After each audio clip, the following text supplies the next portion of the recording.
Hi friends, நம்ம விஜய் மல்லி ஸ்டோரியில் வந்து பார்த்திங்கன்னா நிறைய ட்விஸ்ட்டு மேலே ட்விஸ்ட்டு கொடுத்துட்டே இருக்காங்க அப்படின்னே சொல்லலாம். இப்போ ரீசெண்டாக கொடுத்த ட்விஸ்ட் அப்படின்னு பார்த்தீங்க அப்படின்னா, மல்லி வந்து காணாமல் போயிட்டாங்க. அவங்க எப்படி கண்டுபிடிச்சி விஜய் கூட்டிகிட்டு வருவாரா இல்லையா, இல்லை வந்து யாராவது கூட்டிகிட்டு வந்து விடுவாங்களா, இல்லை அவங்களே மனசிறங்கி வீட்டுக்கு வந்துடுவாங்களா அப்படிங்கிற மாதிரி நிறைய கட்டத்தில் வந்து கோணங்களில் யோசிக்க நமக்கு தோணுது.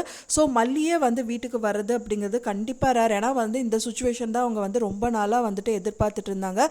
அதுக்காக தான் வீட்டில் கோமாவும் நடந்துக்கிட்டாங்க. ஏதாவது ஒரு சுச்சுவேஷனில் விஜய் வந்து மல்லியை வெறுத்துடணும் அப்படிங்கறக்காக தான் இந்த விஷயங்கள் எல்லாமே நிறைய பண்ணாங்க. ஆனால் விஜயை வந்து மல்லியை அடிக்கிற மாதிரி ஒரு சூழ்நிலை வந்திருக்கு. ஸோ இதை வந்து காரணமாக காட்டி தான் வந்து மல்லி வீட்டை விட்டு கிளம்பி போயிருக்காங்க. அதனால் கண்டிப்பாக மல்லியை வீட்டுக்கு வரக்கு சான்சஸ் இல்லை. ஸோ இது வந்து பார்த்திங்கன்னா அரவிந்த் மூலிமா வரக்கு சான்சஸ் இருக்குது. ஏன்னா அரவிந்த் தான் வந்து ரோட்டில் பார்த்தாரு. ஸோ அரவிந்த் வந்து ஏதாவது ஒரு விஷயங்கள் சொல்லி மல்லியை வந்து கண்டிப்பாக வீட்டுக்கு கூட்டிகிட்டு வரக்கு சான்சஸ் இருக்குது. ஏன்னா வந்துட்டு அவர் தான் வந்து ஸ்ட்ராங்கான பர்சன். ஏன்னா அவர் கல்யாணம் பண்ணணும்னு நினச்சிருந்தா அவரையே கல்யாணம் பண்ணியிருக்கலாமே. ஸோ அப்போ இருந்தும் வந்துட்டு மல்லியை வந்துட்டு விஜய் கூட சேர்த்து வைக்கணும்னு சொல்லிட்டு ரஞ்சிதா கழுத்தில் வந்து தாலி கட்டுற நேரத்தில் கூட நிறுத்தி மல்லியை கல்யாணம் பண்ண வச்சாரு. ஸோ அப்படி இருக்கும்போது வந்துட்டு கண்டிப்பாக அரவிந்த் வந்து மல்லியை வந்து விஜய்கிட்ட சேர்த்து வைக்க தான் எதிர்பார்ப்பாரு. அப்படியே இல்லைனாலும் வந்து பார்த்திங்க அப்படின்னா அவருக்கு வந்து டைவர்ஸ் பெட்டிஷன் கையில் வரக்கு, அதாவது வந்து அவங்க வக்கீல்கிட்ட வந்து பேசியிருந்தாங்க, டைவர்ஸ் பெட்டிஷன் சைன் பண்ணியிருந்தாங்க. வக்கீல் நோட்டீஸ் வந்து அவருக்கு கையில் கிடைக்கும். அந்த நோட்டீஸ் வச்சுட்டு அவர் ரொம்ப பதறி போயிடுவார்.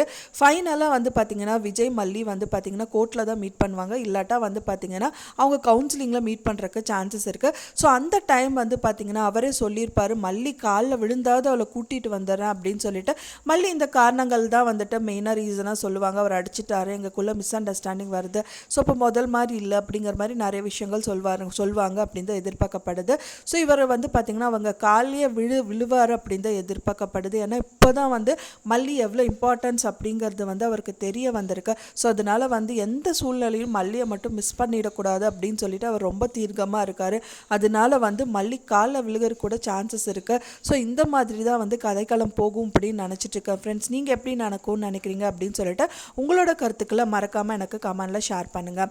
நான் சொன்ன தகவல் உங்களுக்கு பிடிச்சிருக்கும்னு நினைக்கிறேன். ஃப்ரெண்ட்ஸ், பிடிச்சிருந்தால் மறக்காமல் லைக் பண்ணுங்கள், ஷேர் பண்ணுங்கள், கமெண்ட் பண்ணுங்கள், சப்ஸ்கிரைப் பண்ணுங்கள். மேலும் இன்னொரு மல்லி சீரியல் அப்டேட்டோட நெக்ஸ்ட் மீட் பண்ணுறேன். தேங்க்ஸ் ஃபார் வாட்சிங் மை வீடியோ ஃப்ரெண்ட்ஸ். நெக்ஸ்ட் வீடியோவில் பார்க்கலாம்.